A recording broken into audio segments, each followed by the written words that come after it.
An einem Frühlingsmorgen liegt leichter Nebel über dem Ahornwald neben dem Toronto Zoo, wo der ältere Tierarzt Edward Harris lebt.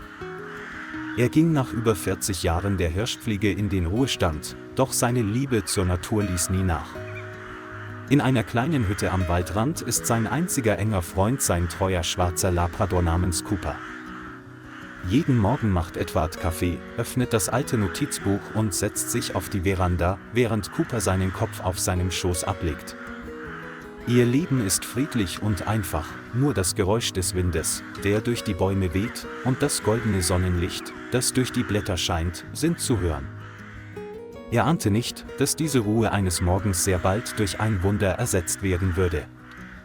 An diesem Tag ging Edward bei Tagesanbruch auf die Veranda, fand dort aber nicht wie üblich Cooper vor, der auf ihn wartete. Er rief leise seinen Namen, seine tiefe, heisere Stimme hallte durch den stillen Wald, aber nur das Zwitschern der Vögel antwortete. Vor lauter Angst zog er rasch seinen Pullover an, nahm die an der Wand hängende Taschenlampe und trat rasch aus der Veranda. Auf dem feuchten Boden vom Regen der vergangenen Nacht waren deutlich Coopers runde Fußabdrücke zu sehen, die tief in den dichten Wald führten. Er folgte den Fußspuren, sein Herz hämmerte, und eine Reihe schrecklicher Hypothesen schwirrten ihm durch den Kopf. Im Wald herrschte eine seltsame Stille, bis auf das Geräusch des Windes, der sanft durch die Blätter strich, die auf den kalten, nassen Boden fielen. Als Edward umkehren wollte, sah er eine vertraute dunkle Gestalt zwischen den hohen Bäumen hervortreten. Es war Cooper, aber sein Mund war um etwas geschlossen, das seltsam weich und klein aussah. Als es näher kam, stellte er zu seinem Entsetzen fest, dass es sich um ein bewusstloses und durchnässtes neugeborenes Tigerjunges handelte. Er blieb stehen und ließ seinen Blick vorsichtig durch den Wald schweifen, aus Angst, die Tigerin könnte irgendwo lauern.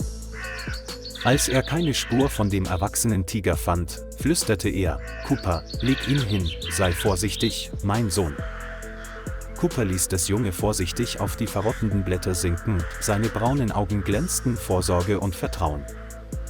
Edward kniete nieder und berührte mit seinen zitternden Händen den kleinen Körper, der kalt war und kaum atmete. Sein Berufsinstinkt übernahm die Kontrolle und er hob das Tier auf, wobei er die Zerbrechlichkeit seines schwindenden Lebens spürte. Er rannte nach Hause und hielt das Tigerjunge fest in seinem Wollmantel, um auch das letzte bisschen Wärme zu bewahren. In dem kleinen Raum, der vom Geruch von Medizin und Kiefernholz erfüllt war, legte Edward das Tigerjunge auf den Holztisch und schaltete das Licht an, um nachzusehen. Er überprüfte seine Herzfrequenz und seinen Puls und atmete erleichtert auf, als er sah, dass die Vitalfunktionen weiterhin schwach waren. Cooper stand neben ihm und stöhnte leise, seine Augen waren voller Angst und Hoffnung. Edward verabreichte ihm eine lebenserhaltende Spritze, verabreichte ihm Flüssigkeit und massierte sanft seine Brust, um die Durchblutung wiederherzustellen. Er nahm ein Handtuch, um es abzutrocknen, wickelte es in eine warme Decke und legte es in die Nähe des Kamins, um es warm zu halten. Jetzt ist es im Haus still, bis auf das Ticken der Uhr und das zarte Atmen des Tigerjungen. Als das Licht durch das Fenster schien, bewegte sich das Tigerjunge zum ersten Mal leicht, was Edward ein erleichtertes Lächeln entlockte. Edward wusste, dass er sofort die Behörden benachrichtigen musste, um die Herkunft dieser vermissten Kreatur herauszufinden. Er nahm den alten Festnetzanschluss ab und rief die Wildlife-Division des Toronto Zoos an. »Ich bin Edward Harris, ein pensionierter Tierarzt. Ich habe im Wald ein Tigerjunges gefunden, es sah sehr schwach aus«, sagte er. 30 Minuten später hallte das Geräusch eines Kleinlasters vom Weg, der in den Wald führte. 2 Ranger Alex Thompson und Maria Collins stiegen mit Erste-Hilfe-Sets und überraschtem Gesichtsausdruck aus. Sie fanden Cooper neben der warmen Decke liegend, wo das Tigerjunge tief und fest in Edwards Armen schlief. Er erzählte die ganze Geschichte, von Coopers Verschwinden bis zur Rückführung des Jungen. Alex schwieg einen Moment und flüsterte dann: »Wir suchen ein Tigerjunges, das vor 3 Tagen aus dem Zoo verschwunden ist. Das muss es sein.« Das Junge wurde in eine beheizte Transportkiste gelegt, während Cooper mit nervös angelegten Ohren zusah. Edward stieg mit ihnen in die Kutsche, die Hände ineinander verschränkt, den Blick auf das kleine Wesen gerichtet, das er beschützte. In der Krankenstation des Toronto Zoos überprüften die Ärzte schnell den Gesundheitszustand des Tigerjungen. Röntgengeräte, Spritzen und medizinische Geräte blitzten in der dringlichen Atmosphäre der tierärztlichen Notaufnahme auf. Die Ergebnisse zeigten keine Knochenbrüche, sondern nur schwere Erschöpfung durch tagelangen Hunger und Dehydrierung. Ein Arzt verabreichte dem Tigerjungen zusätzliche Flüssigkeit und eine Energiespritze, damit es schnell wieder zu Bewusstsein kam. Als es seine kleinen Augen öffnete, weinte es leise, der Laut war schwach, aber voller Leben. Maria lächelte, streichelte sanft seinen Kopf und sagte: „Willkommen zurück, Kleines." Cooper bellte leise und brachte alle zum Lachen. Die Atmosphäre im Raum wurde wärmer.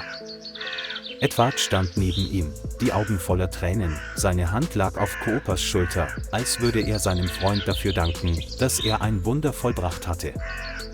Der Chefarzt sagte, dieses Tigerjunge sei das jüngste von Mutter Aria und lebe mit 2 anderen im Gehege.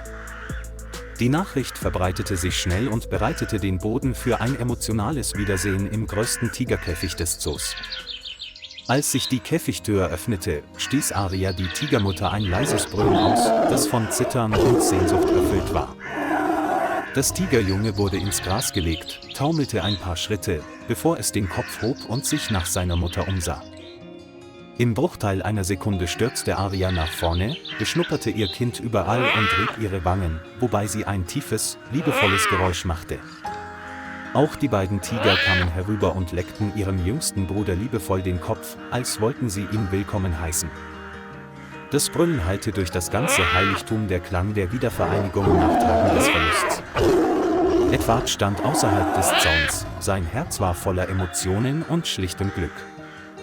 Cooper saß neben ihr, wedelte sanft mit dem Schwanz und seine Augen leuchteten vor Freude, als er sah, wie das kleine Wesen wieder zu sich kam.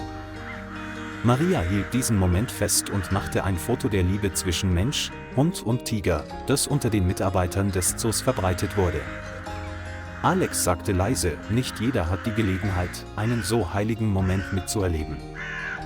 Edward lächelte und antwortete mit leiser Stimme, Wunder geschehen immer, wenn wir wissen, wie man richtig liebt. Am nächsten Tag kehrten Edward und Cooper zurück, um das Tigerjunge im Pflegebereich des Zoos zu besuchen. Unter dem goldenen Sonnenlicht lag das Tigerjunge zusammengerollt neben seiner Mutter und blickte mit seinen klaren Augen in den blauen Himmel. Als Aria Edward sah, hob sie leicht den Kopf und stieß als herzliches Dankeschön ein leises Brüllen aus.